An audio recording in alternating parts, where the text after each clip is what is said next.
पर देखिए, आइए आज हम लोग जो है कुछ महत्वपूर्ण प्रश्न हल कर लेते हैं हाई स्कूल के परीक्षा के दृष्टिकोण से और सीखते हैं कि हमको हाई स्कूल में जो पेपर देना है उसको किस तरीके से सॉल्व करना है। पहली बात तो ये ध्यान देना है हमें कि परीक्षा से पूर्व लगभग 15 या 20 मिनट पहले क्लासरूम में पहुंच जाओ। क्लासरूम में पहुंचने के बाद इत्मीनान से थोड़ा सांस लो, आराम से बैठो, रिलैक्स हो जाओ। जब आपके पास कॉपी आ जाए तो उसमें जितने भी ब्लैंक्स होते हैं, जितना कुल फिल करना है उसको इत्मीनान से फिल कर दीजिए, ठीक। और उसके बाद जब पेपर आए तो पेपर में उसमें नाम और रोल नंबर दोनों चीज डालनी होती है, उसको डालिए। अब प्रश्न पत्र जब आपको 15 मिनट पहले मिल जाता है, जब 15 मिनट पहले आपको प्रश्न पत्र मिल जाए तो उसको अच्छे से पढ़िए, पूरे पेपर को अच्छे से पढ़िए अगर आपके पास टाइम है तो। और उसमें ये देखिए कि कौन सा प्रश्न हमको अच्छे से आ रहा है, यानी उसके उत्तर को हम अच्छे से लिख सकते हैं, तो उसको पहले लिखो। जो अच्छे से, जितना अच्छे से आ रहा है तुमको उसको पहले करो, ठीक है। अगर मान लीजिए एक तरफ से आ रहा है, सीक्वेंस में आ रहा है, तो उसको सीक्वेंस में करो तो ज़्यादा बेहतर है।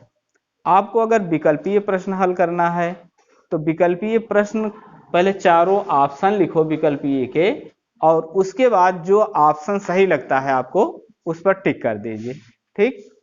तो आइए शुरू करते हैं, हम लोग पेपर हल करते हैं। यहाँ पर एक क्वेश्चन है प्रश्न संख्या 1 का। अच्छा, उसमें पेपर में आपको लिखना है ऐसे प्रश्नोत्तर, क्योंकि हिंदी में हमें पेपर देना है इसलिए संख्या लिखना, ठीक है। क्योंकि नंबर तो इंग्लिश वर्ड है ना, तो इसको संख्या लिखना। जैसे 1 का ऐसे लिखना है तुमको, 1 का पहले का सॉल्व करना है तो 1 का लिखिए, ठीक है। अब उसमें जैसे इसमें लिखा है 144 के अभाज्य गुणनखंडों में 2 की घात है, इसे हमें निकालना है। तो पहले हम यहां पर लिखेंगे 144 के गुणनखंडों में 2 की घात है। उसके बाद ऑप्शन लिखेंगे। ए दिया है, जैसे ए का मान दिया है 4 लिया है, बी का मान दिया है 5, सी का मान दिया है 6 और डी का मान दिया है 3, ठीक है। लेकिन इसके पहले हमको यहां पर लिखना होगा, ये जो प्रश्न दिया है कि 144 के अभाज्य गुणनखंडों में 2 की घात क्या है, इसको लिखना होगा। अब इसको हम अगर रफ में वर्क करें, सॉल्व करें, तो 144 का अभाज्य गुणनखंड करके देख लें तो 2 सच 14, 2 दूना 4 और 2 तिहाई 6, 2 छंग 12 और 2 से भाग दो तो 2 एक कम 2, 2 8 16, 2 नवा 18 और 3 त्रिक्का 9, 3 एकम 3।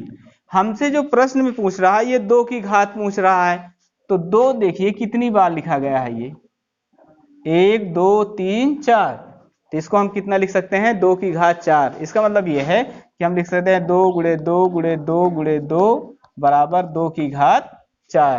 तो इसमें जो ऑप्शन हमको मिल रहा है ये 4, तो इस पर ऐसे टिक कर देंगे, बस इतना काम करना है। इसी तरीके से हमें सारे प्रश्न हल करने हैं, ठीक है। खा में कह रहा है कि साइन थीटा का अधिकतम मान,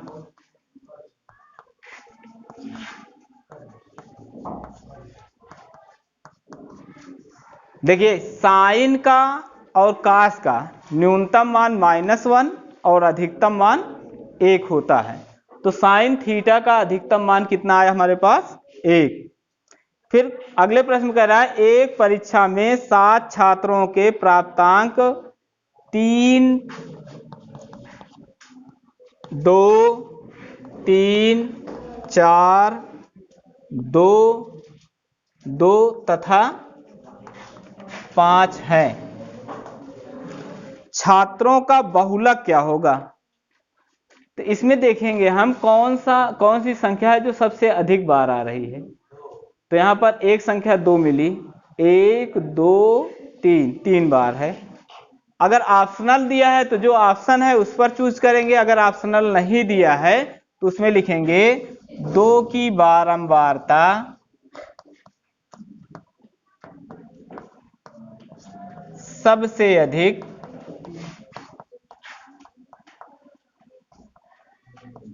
3 है। देखिए 3 है ना सबसे अधिक, 1 2 3, 3 बार आया है, तो 3 बार आया, सबसे ज्यादा बार आया है, तो इसलिए बहुलक हमारा हो जाएगा, बहुलक क्या होगा, 2 हो जाएगा। जो संख्या सबसे अधिक बार आएगी वही हमारा बहुलक हो जाएगा। घ में हमें दिया है त्रिभुज ए बी सी और त्रिभुज, हाँ जाओ पीछे, पी क्यू आर में बी सी बटे क्यू आर, ये दोनों त्रिभुज समरूप हैं। त्रिभुज ए बी सी समरूप त्रिभुज पी क्यू आर, ये दोनों त्रिभुज क्या हैं, समरूप हैं। और इसमें बी सी और क्यू आर में अनुपात दिया है, इसका अनुपात दिया है। अगर मान लीजिए बी सी 1 है तो क्यू आर कितना है, 3। इन दोनों त्रिभुजों के क्षेत्रफलों का अनुपात पूछ रहा है। त्रिभुज के क्षेत्रफलों का अनुपात होता है क्षेत्रफल त्रिभुज ए बी सी बटे क्षेत्रफल त्रिभुज पी क्यू आर। समरूप त्रिभुजों का क्षेत्रफल संगत भुजाओं के वर्गों के समानुपातिक होता है। तो जैसे इसकी एक भुजा दिया है BC, तो यह हो जाएगा BC का स्क्वायर बटे दूसरी भुजा दिया है QR, तो यह हो जाएगा QR का स्क्वायर। और 1 और 3 का ऐसे स्क्वायर हो जाएगा, 1 का स्क्वायर बटे 3 का स्क्वायर बराबर 1 बटे 9। तो इनके क्षेत्रफलों का अनुपात आ जाएगा 1 बटे 9। अगला क्वेश्चन देखते हैं हम।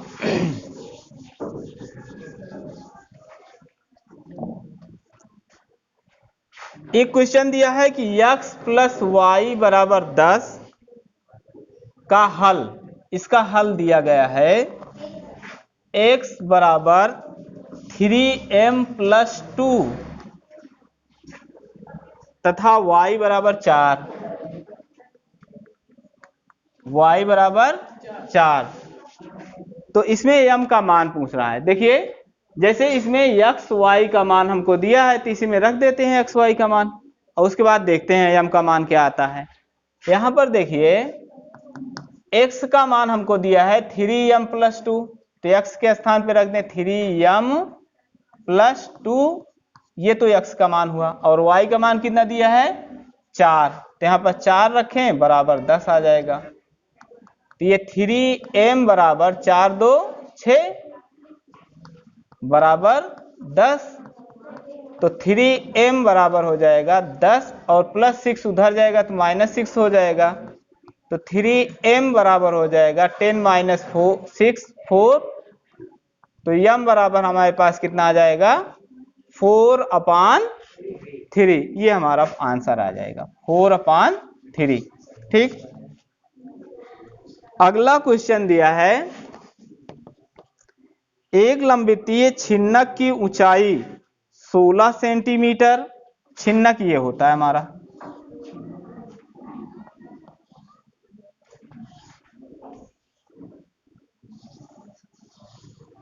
इसकी ऊंचाई दिया है 16 सेंटीमीटर।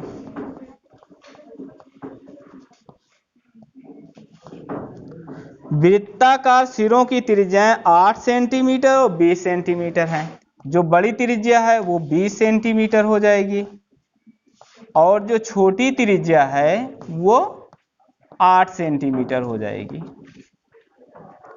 तो तिरछी ऊंचाई पूछ रहा है। तो देखिए ये क्या दिया हमें R1 दिया है 20 सेंटीमीटर, R2 8 सेंटीमीटर और ऊंचाई h दिया है 16 सेंटीमीटर। तो छिन्नक की तिर्यक ऊंचाई पूछ रहा है हमसे। तो छिन्नक की तिर्यक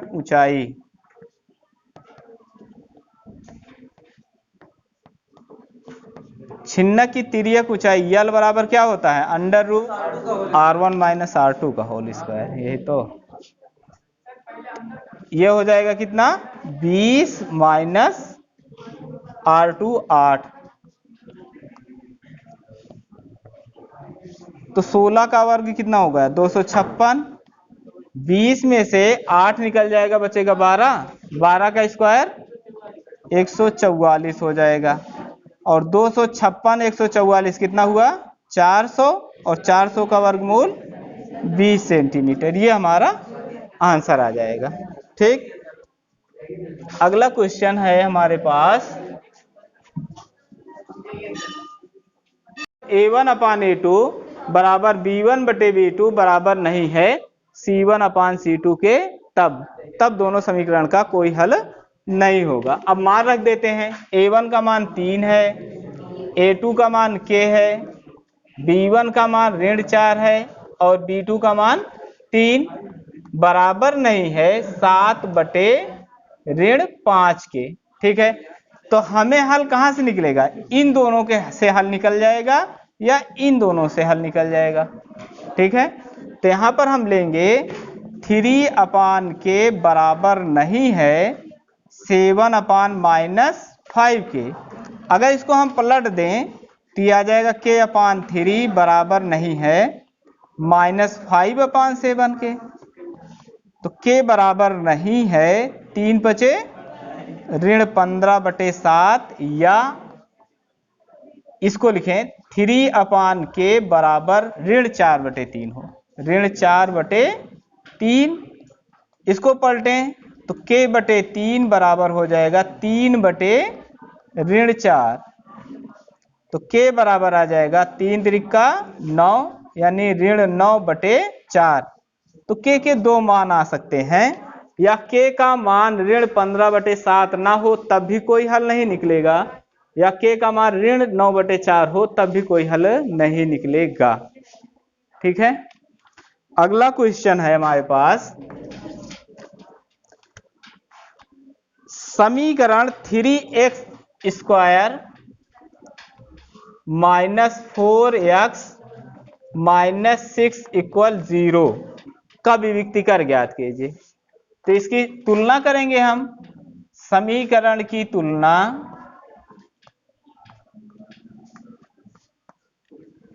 ax² + bx + c बराबर 0 से करने पर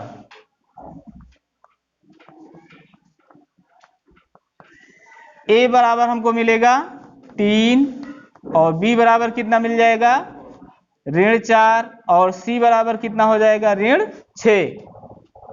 a, b और c का मान निकाल लीजिए, उसके बाद विविक्तिकर में मान रख दीजिए। हमारा विविक्तिकर क्या होता है b² -4ac, और b का मान हमारे पास है -4 का स्क्वायर, -4 है तो 4 लिखो, उसके बाद a की वैल्यू है 3 × 3 कर दीजिए, और c की वैल्यू है -6 तो -6 कर दीजिए। तो 4 का स्क्वायर 16 है ना, ये माइनस का स्क्वायर भी प्लस हो जाता है, ये माइनस माइनस प्लस, 4 × 12 × 72, तो 6 2 8 7 1 8, ये 88 इसका विविक्तिकर है। ठीक, तो अगला प्रश्न है हमारा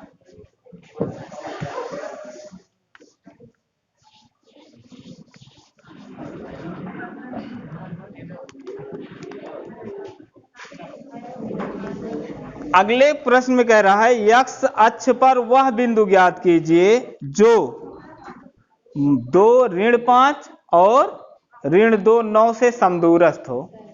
ओके, तो देखिए जैसे x अक्ष है, x अक्ष का निर्देशांक पहले देखते हैं।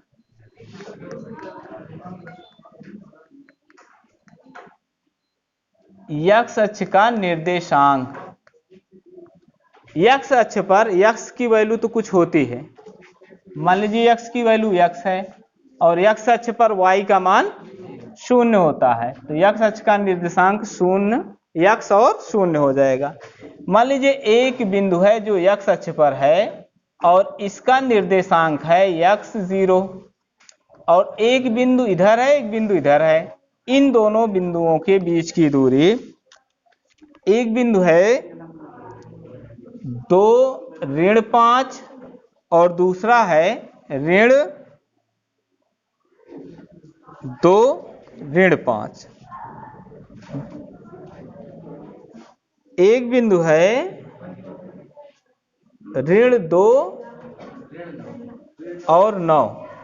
एक बिंदु है ऋण 2 9 और दूसरा बिंदु है 2 ऋण 5। कह रहा है एक्स अक्ष पर वह बिंदु ज्ञात कीजिए जो इस बिंदु से और इस बिंदु से समदूरस्थ हैं। तो मान लीजिए ए बिंदु बी है और ये बिंदु सी है। ए से सी की दूरी बराबर ए से डी की दूरी है, यानी जितना ए सी है ए बी है उतना ही ए सी है। अब इसका हम स्क्वायर कर दें तो ए बी स्क्वायर बराबर हो जाएगा ए सी स्क्वायर। स्क्वायर लगाने से ये फायदा है कि हमको रूट नहीं लगाना होगा। ठीक, दो बिंदुओं के बीच की दूरी अगर निकालना है तो हम सूत्र लगाते हैं x1 माइनस x2 का whole square plus y1 minus y2 का होल स्क्वायर। दो बिंदुओं के बीच की दूरी का सूत्र x1 माइनस x2 का whole square plus y1 minus y2 का होल स्क्वायर, और इसका अंडर रूट रहता है दो बिंदुओं के बीच की दूरी का सूत्र। अगर देखिए जब जैसे यहां पर हम स्क्वायर जब लगाएं देंगे ना तब ये रूट हट जाएगा और हमको निकालना है a और b के बीच की दूरी। अगर इसको x1 y1 मान लें तो ये हमारे लिए x2 y2 हो जाएगा। तो ये हो जाएगा x माइनस 2 का होल स्क्वायर प्लस 0 माइनस 5 का होल स्क्वायर। ये a और b के बीच की दूरी निकली। अब हमें निकालना है a और c के बीच की दूरी। तो x1 माइनस x2 हो जाएगा। तो x1 के स्थान पर x है और x2 के स्थान पे है -2। देखिए सूत्र में भी माइनस है तो ये माइनस माइनस प्लस हो जाता है, इसका स्क्वायर और 0 माइनस 9 का होल स्क्वायर हो जाएगा। और इसको सॉल्व करें तो ये खुलेगा a माइनस बी के होल स्क्वायर वाले सूत्र से। तो a माइनस बी का होल स्क्वायर होता है a स्क्वायर यानी x square plus B square 2 का वर्ग 4 माइनस 2ab 2 दूना 4x प्लस ऋण ऋण का गुणा धन 5 का स्क्वायर करेंगे तो ये कितना आ जाएगा 25। ये बनेगा a square plus B square यानी 2 दूना 4 प्लस 2ab 2 दूना 4x और प्लस 9 का स्क्वायर हो जाएगा 9 9 81। तो x स्क्वायर से x स्क्वायर कैंसिल आउट हो जाएगा। देखिए ये -4x है ये +4x है। अगर दोनों का चिन्ह समान होता और दोनों विपरीत साइड में होते तो दोनों कट जाते, लेकिन चिन्ह इसका समान नहीं है इसलिए नहीं कटेगा। इसको हम लिखेंगे -4x और +4x इस साइड में आएगा तो -4x। हाँ ये +4 से ये +4 कैंसिल आउट हो सकता है। 81 और 25 उस साइड में जाएगा तो ऋण 25 हो जाएगा। ये समान चिन्ह है इसलिए जुड़ जाएगा लेकिन चिन्ह वही लगा रहेगा। 11 में से 5 गए 6, ये बचा कितना 7, 7 में से 2 गए 5, तो x बराबर हो जाएगा 56 बटे ऋण 8 और 8 सते 56। x का मान आया कितना ऋण 7। लेकिन हमसे यह पूछ रहा है x अक्ष पर कौन सा बिंदु है। तो x अक्ष पर स्थित बिंदु का निर्देशांक है कितना x0। x का मान हम लिखेंगे ऋण 7 और 0। तो लिखेंगे x अक्ष पर स्थित बिंदु। तो x अक्ष पर स्थित बिंदु हो जाएगा ऋण 7 और x अक्ष पर y का मान 0 होता है इसलिए 7 0 होगा। यह हमारा फाइनल आंसर है। बस करो। 2x प्लस 3y बराबर 18। एक को समीकरण 1 मान लेते हैं और दूसरा है x ऋण 2y बराबर 2। इसको हम विलोपन विधि से हल करते हैं। विलोपन विधि से हल करने के लिए जैसे x का गुणांक समान होना चाहिए या y का गुणांक समान होना चाहिए। तो यहां पर x का गुणांक कितना दिया है 2, इस x का भी गुणांक हमको 2 करना है, यानी समीकरण 2 में 2 से गुणा करना है। कितने से गुणा करना है 2 से, ताकि ये 2x हो जाए। तो यहां पर लिखेंगे समीकरण 2 में 2 से गुणा करने पर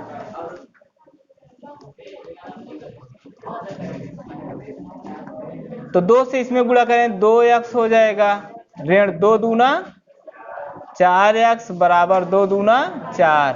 ये हो गया समीकरण 3। समीकरण 1 को नीचे ले लें तो 2x धन 3y बराबर 18। ये हो गया समीकरण 1। अगर किसी चर का गुणांक समान हो और चिन्ह समान हो, दोनों चीजें, जैसे 2x और 2x है, इसका चिन्ह क्या है? Plus plus. चिन्ह समान है तो इसको घटाया जाता है, घटाने पर, और घटाने पर चिन्ह बदल जाते हैं। तो यहाँ पर प्लस है तो ये माइनस हो जाएगा, ये प्लस है ये माइनस हो जाएगा, ये प्लस है तो ये माइनस हो जाएगा। तो इससे ये कैंसिल हो जाएगा, ये दोनों समान चिन्ह है ना, तो जुड़ जाएगा। कितना आएगा? -7y। और ये विपरीत चिन्ह है तो घट जाएगा। 18 में से 4 गए 14। बड़ी संख्या का चिन्ह ऋणात्मक है तो इसलिए यहाँ पर ऋण लिखेंगे। तो ऋण से ऋण हट जाएगा तो इसको आ जाएगा 14/7 बराबर 7 दूनी 14। x का मान y का मान कितना आया? 2। ये y का मान समीकरण 1 में रख दो या 2 में रख दो, किसी में भी रखोगे तो आ जाएगा। ठीक है, y का मान समीकरण 2 में रखने पर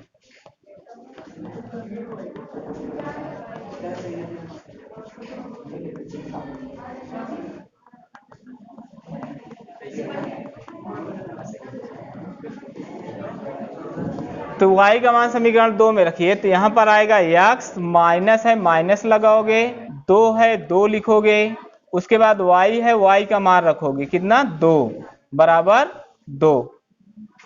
अब यहां पर आएगा x माइनस 2 दूना 4 बराबर 2। तो x बराबर 2, ऋण 4 को जब पक्षांतर करेंगे तो इधर जाएगा तो कितना हो जाएगा? धन 4। तो 4 2 6। इसका मतलब है कि x का मान हमारे पास आया 6 और y का मान आया 2। अगर इसको हमें चेक करना है कि ये हमारा आंसर सही है या गलत, किसी एक में रख दो। तो देखिए x का मान कितना आया? 6, y का मान कितना आया है? 2। तो 2 दूना 4, 6 में से 4 गए 2।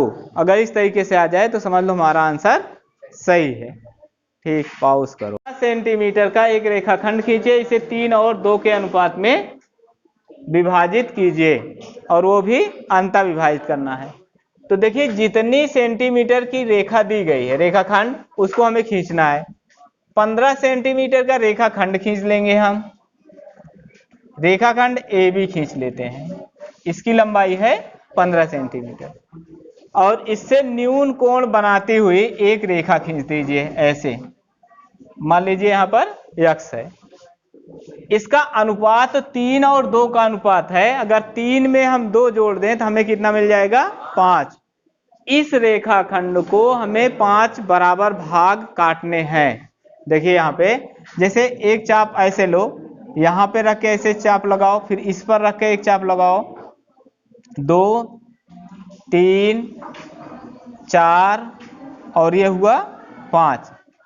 देखिए तो यहाँ पर हम लिखेंगे A1 A2 A3 A4 A5, और पहले अनुपात हमको दिया है 3, तो 1 2 3, 3 से यहाँ पर 5वें भाग को अंतिम छोर से इससे मिला दीजिए ये।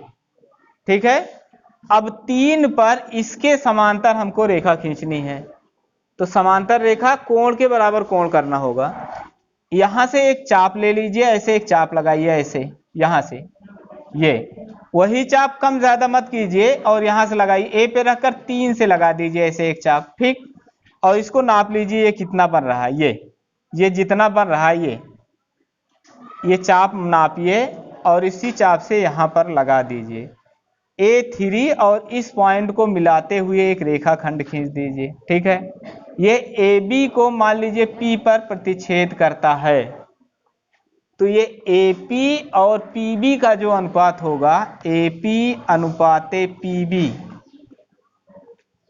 ये जो अनुपात होगा हमारा 3:2 होगा, ये हमारा हो जाएगा। ठीक है, अब मान लीजिए रचना के चरण लिखना है तो लिख दीजिएगा ए बी बराबर 15 सेंटीमीटर का रेखाखंड खींचा, बिंदु ए से न्यून कोण बनाते हुए एक रेखा AX खींचा, AX पर उचित लंबाई का चाप लेकर A1 A1 A2 A2 A3 बराबर A3 A4 बराबर A4 A5 का चाप लगाया, A5 से B को मिलाया और अंत में सिर्फ इतना ही लिखना है A3 से A3P समांतर A5P रेखा खींचा जो AB को बिंदु P पर प्रतिच्छेद करता है।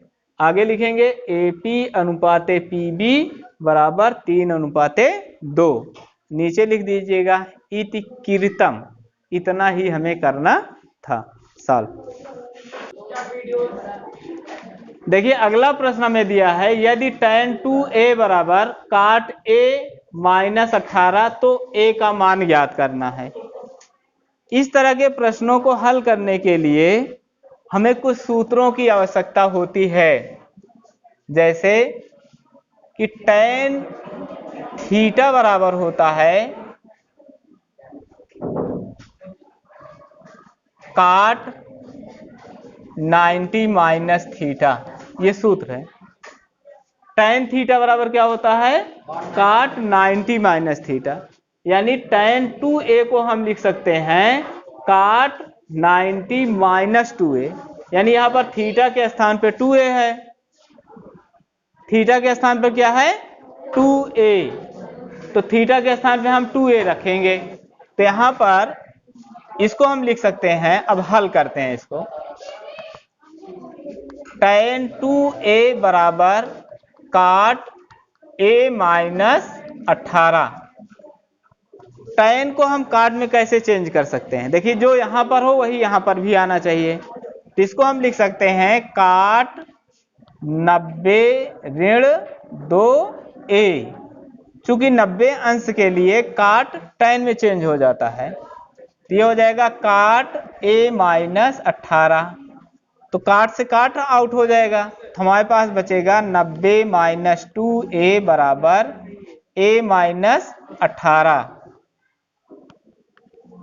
तो माइनस 2A और प्लस A इधर आएगा तो माइनस A बराबर माइनस 18 और प्लस 90 उधर जाएगा तो माइनस 90 हो जाएगा, ये समान चिन्ह है जुड़ जाएगा, माइनस 3A बराबर 108, ये माइनस से माइनस हट जाएगा तो A बराबर आएगा 108/3, तो कितना हो जाएगा 3 त्रिका 9 और 3 छंग 18, तो A का मान हमारे पास आ जाएगा 36 अंश। यही हमारा फाइनल आंसर